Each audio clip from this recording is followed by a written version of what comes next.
Assalamualaikum warahmatullahi wabarakatuh. Waalaikumsalam warahmatullahi wabarakatuh. Perkenalkan, dulu saya Nur Afandi, guru SDN Gunung Kasir 2, sekaligus CBP Angkatan 10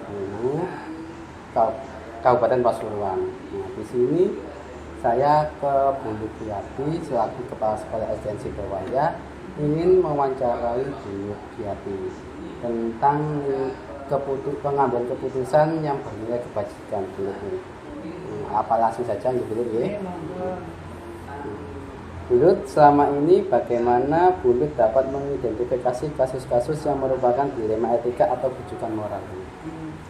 Saya sebagai pimpinan, apalagi seorang kepala sekolah yang menangani lembaga khususnya SDN Sidowaya pasti mempunyai permasalahan, yaitu permasalahan yang berbentuk dilema etika.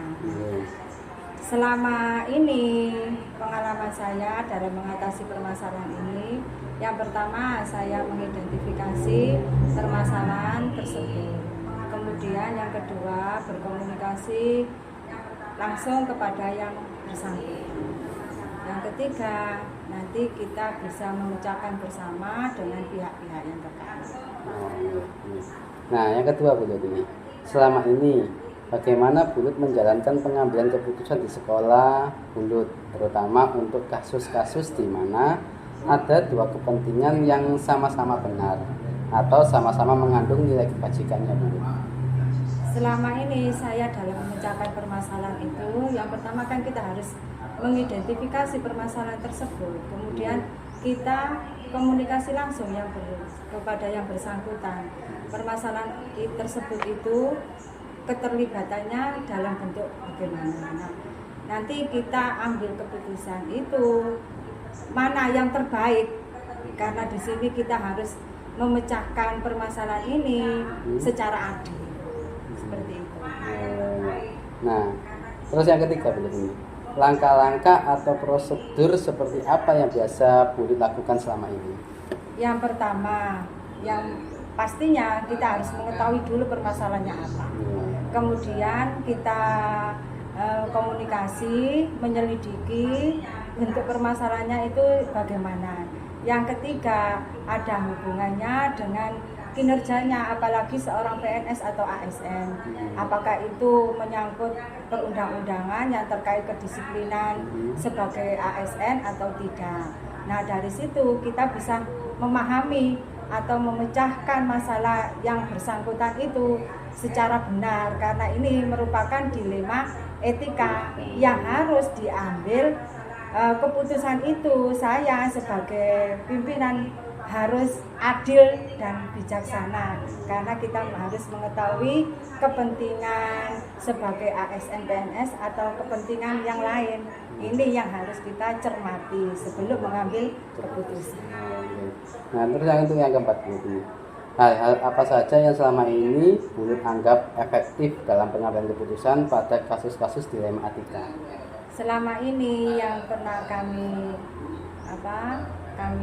pecahkan, yang pertama itu kita mengidentifikasi masalah yang terjadi, kemudian komunikasi dengan yang bersangkutan, kemudian kita pecahkan bersama dengan teman sejawat kalau itu pun perlu.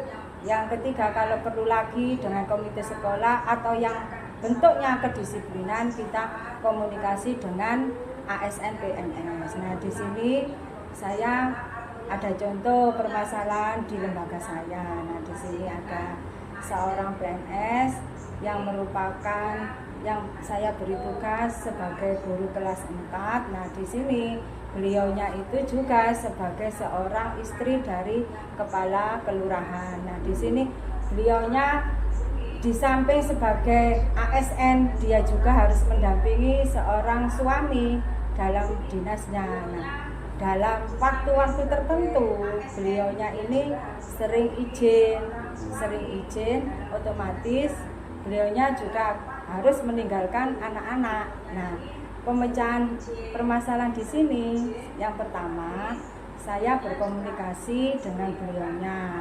Nah, selama beliaunya itu memberi izin, ada surat, ada pemberitahuan ke saya bentuknya ini, otomatis saya harus melakukan pendekatan dengan beliaunya dan beliaunya harus berkomitmen.